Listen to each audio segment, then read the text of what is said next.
प्रतिस्पर्धी खेलों और अनूठी कलात्मक अभिव्यक्तियों के एक उत्साही अनुयायी के रूप में मैं राचेल गन की उल्लेखनीय यात्रा को साझा करने के लिए उत्साहित हूँ, जिन्हें बीगर्ल रेगन के नाम से भी जाना जाता है। ओलंपिक में अपनी पहचान बनाने के सपने के साथ पेरिस पहुंची सिडनी, ऑस्ट्रेलिया की 36 वर्षीय यूनिवर्सिटी लेक्चरर रेगन ने न केवल अपने ब्रेक डांसिंग कौशल से बल्कि कला के प्रति अपने समर्पण से भी दर्शकों को मंत्रमुग्ध कर दिया। अपने अभिनव और मूल चालों के लिए जानी जाने वाली रेगन का पेरिस ओलंपिक में पदार्पण एक ऐतिहासिक क्षण था, जिसमें पहली बार ब्रेकिंग को खेलों में शामिल किया गया था। कड़ी प्रतिस्पर्धा और चुनौतीपूर्ण स्वागत का सामना करने के बावजूद उनके प्रदर्शन ने खेल और रचनात्मकता के प्रतिच्छेदन को उजागर किया, सीमाओं को आगे बढ़ाने और प्रामाणिकता के साथ अपने शिल्प का प्रतिनिधित्व करने की उनकी प्रतिबद्धता को प्रदर्शित किया। जैसे जैसे हम उनकी ओलंपिक यात्रा में उतरेंगे, हम रेगन के अनुभव के उतार चढ़ाव, उनके प्रदर्शन के प्रभाव और ओलंपिक क्षेत्र में ब्रेकिंग के व्यापक संदर्भ का पता लगाएंगे। ऑस्ट्रेलिया के सिडनी की 36 वर्षीय यूनिवर्सिटी लेक्चरर राचेल गन ने पेरिस ओलंपिक में एक उल्लेखनीय शुरुआत की, जिसमें उन्होंने बीगर्ल रेगन के नाम से प्रतिस्पर्धी ब्रेक डांसर के रूप में अपने कौशल का प्रदर्शन किया। उनकी भागीदारी ने एक ऐतिहासिक क्षण को चिह्नित किया, क्योंकि पहली बार ओलंपिक में ब्रेकिंग को शामिल किया गया था, जिसमें 32 एथलीट बी बॉय और बी गर्ल्स दोनों इस गतिशील और अभिव्यंजक खेल में प्रतिस्पर्धा कर रहे थे। प्लेस डे ला कॉनकॉर्ड में अपने हरे और सुनहरे ट्रैक सूट में ऑस्ट्रेलिया का प्रतिनिधित्व करते हुए गन ने कई मूल और रचनात्मक चालें दिखाई। उनके प्रदर्शन में कंगारू हॉप, पीछे की ओर रोल और फर्श पर लेटते या रेंगते हुए किए गए विभिन्न शारीरिक विकृतियां शामिल थीं। अपने प्रयासों के बावजूद गन ने यूएसए, फ्रांस और लिथुआनिया के प्रतियोगियों के खिलाफ अपनी लड़ाई में कोई अंक नहीं बनाया, जिसके परिणामस्वरूप प्रत्येक मैच में 18 से 0 से हार का सामना करना पड़ा। सोशल मीडिया पर उनके प्रदर्शन की प्रतिक्रिया मिलीजुली थी, जिसमें कुछ टिप्पणीकारों और दर्शकों ने अपनी आलोचनाएं व्यक्त की।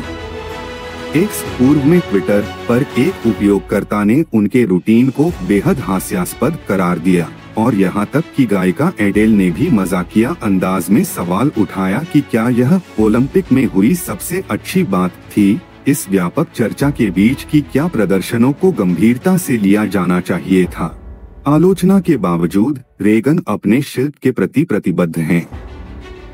सिडनी के मैकवेरी विश्वविद्यालय में एक व्याख्याता के रूप में उनकी शैक्षणिक रुचियों में ब्रेकिंग, स्ट्रीट डांस और हिप हॉप संस्कृति शामिल हैं। उनकी पीएचडी थीसिस ने सिडनी में लिंग और ब्रेकिंग संस्कृति की खोज की। वह पहले विश्व चैंपियनशिप में ऑस्ट्रेलिया का प्रतिनिधित्व कर चुकी हैं और ओशिनिया चैंपियनशिप के माध्यम से ओलंपिक में अपना स्थान अर्जित किया है। रेगन ने अपने प्रदर्शन में मौलिकता और रचनात्मकता के महत्व पर जोर दिया। उन्होंने कहा, मेरे सभी मूव्स मौलिक हैं। रचनात्मकता मेरे लिए वास्तव में महत्वपूर्ण है। मैं वहां जाती हूं और अपनी कलात्मकता दिखाती हूं। कभी कभी यह जजों को प्रभावित करती है और कभी कभी नहीं। मैं अपना काम करती हूं और यह कला का प्रतिनिधित्व करती है। यही इसका सार है। रेगन के समर्थकों का तर्क है कि उनके प्रदर्शन ने भले ही बहुत ज्यादा अंक न प्राप्त किए हों, लेकिन कला के प्रति उनकी अनूठी शैली और समर्पण को प्रदर्शित किया। ओलंपिक में मुख्य ब्रेकिंग जज मार्टिन गिलियन ने उनके रूटीन में मौलिकता और व्यक्तिगत अभिव्यक्ति लाने के उनके प्रयास को स्वीकार किया।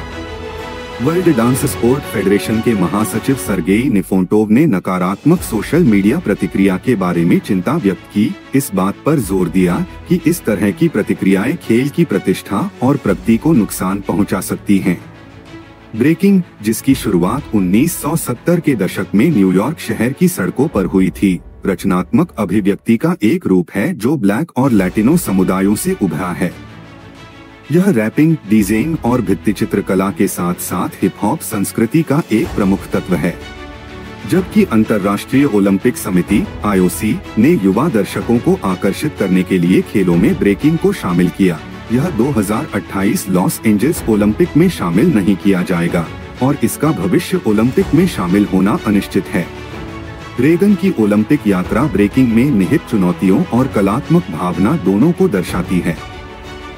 कड़ी आलोचना का सामना करने के बावजूद अपने कला के प्रति उनका समर्पण और इतने महत्वपूर्ण मंच पर ऑस्ट्रेलिया का प्रतिनिधित्व करने में उनकी अग्रणी भूमिका वैश्विक क्षेत्र में खेल और कलात्मक अभिव्यक्ति की विकासशील प्रकृति को उजागर करती है।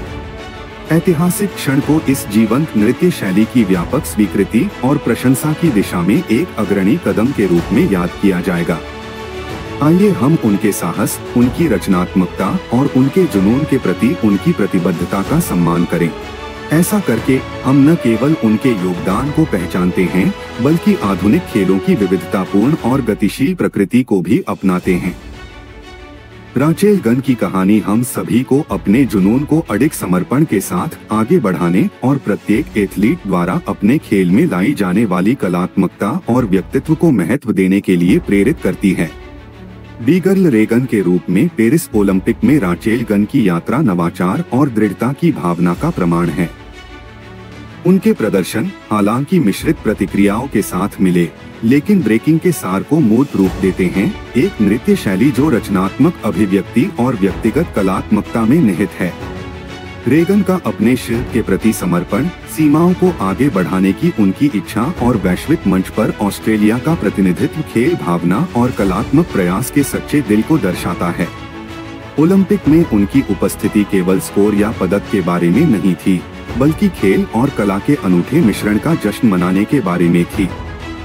जैसे जैसे ब्रेकिंग विकसित होती जा रही है और मान्यता प्राप्त कर रही है, इस ऐतिहासिक क्षण में रेगन की भूमिका को इस जीवंत नृत्य शैली की व्यापक स्वीकृति और प्रशंसा की दिशा में एक अग्रणी कदम के रूप में याद किया जाएगा।